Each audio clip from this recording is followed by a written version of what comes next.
I'm going to tell you how I did the top of that with words. I don't know if you can see, but it has kind of like a swirly.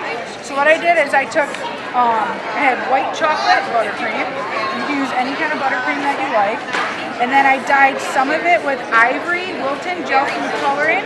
The other one I used brown Wilton Food Coloring. I just added a little bit with the toothpick in, just a little bit at a time, because you can always add what's hard to take out, okay? So just add a little bit at a time, or if you have to, make sure you have some extra on the sides to lighten it up if you really need to, okay? So I'm not gonna do all that.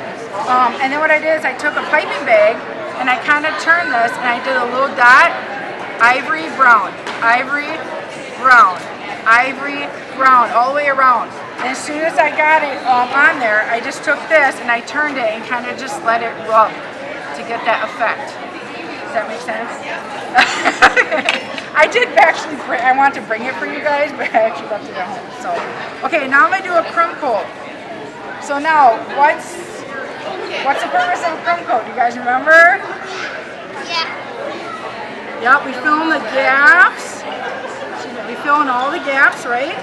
And we want to make sure that we get all the crumbs in there so that they're not going to be in our final layer. I'm only going to do some of it.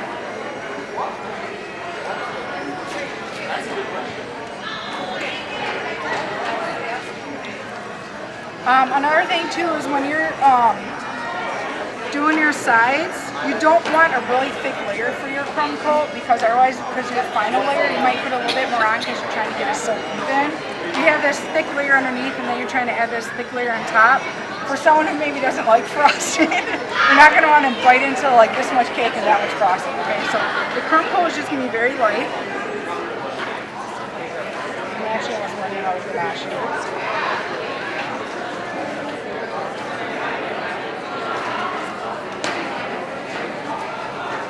Okay, so I would go all around the cake. I would have my top covered. So when I have that done, I can put it in the fridge until I need it, right? Do you have another pair of gloves?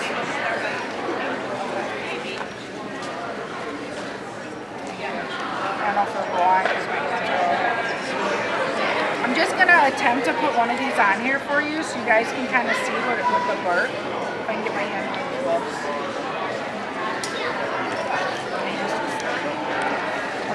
We just won't serve this part. Okay, so I wouldn't normally touch this, but we're not going to serve this part. So what I would do is you just take it. If you wanted, you could rough up the edges a little bit, slice it up. That's kind of what I did at the top of that one. If you notice, I don't want it, when you cut a tree, is it like perfectly cut? It usually has some rough edges. So I'll kind of just play around with it a little bit, just follow your instincts.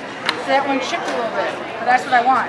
So, and normally I would have a glove on, so just FYI, my gloves aren't sticking in my hand. There you go, you just kind of stick it on. When it's not humid, it wouldn't be wet. There you go, and you would just do that all the way around the cake. You could do that for a basket, if you want to do like a basket with a bunch of flowers on top, maybe for Mother's Day or Easter or something like that. That would be really cute too. So, that's about it. Any questions? What is this made of? I'm not familiar with that at all. Yeah, so fondant, the main ingredient in the fondant is actually marshmallows. So Sugar Geek Show has a really good recipe. That's the one I've been kind of experimenting and I like a lot. So if you look up Sugar Geek Show on their website, just look up fondant recipe. And when you use your marshmallows, the cheaper marshmallows are better. For some reason, whatever they're made, it just works better. So if you're gonna do it, don't spend money on expensive marshmallows. Make sure you buy the cheaper marshmallows. It has powdered sugar in it. I actually don't remember any grapes. I made some stuff. But you can look it up and get it. If not, what I might do is also on my Jesse's Cakes and Donuts website. I'm probably gonna put together a little blog of this whole thing, and I'll include all the recipes on there. So if you want to take a look on that, actually I have business cards. So you just melt the marshmallows? Is that what you do?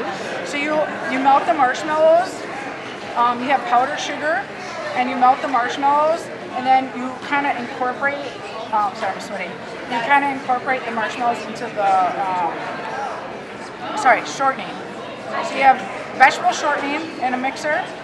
You have melt marshmallows. Now when we melt anything with chocolate or marshmallows, we don't want to stick it in the microwave for 3 minutes so that it melts, because it will burn. So anytime you do any kind of marshmallows, chocolate, or anything like that, if you're not going to do it in the stove, over a double boiler, which is you don't want to put it directly over heat. So you'd have a pot of water, and then you'd have a bowl on top, and that's what you'd melt your chocolate in. But make sure your bowl's not touching that water because that can affect it too, okay? So you just slowly bring it down. But if you want to do it in the microwave, just stick in a bowl, 30-second intervals. Just keep stirring it. You probably do about 3 times, 30 seconds each, and it should be melted enough. And it'll be kind of ooey and gooey, and you won't see lumps. And then you add that to the shortening with water, just a little, like 2 teaspoons of water, and then it kind of mixes and forms it, and then we add it to the powdered sugar, and then we kind of knead it in, and then after that you can pull it like taffy.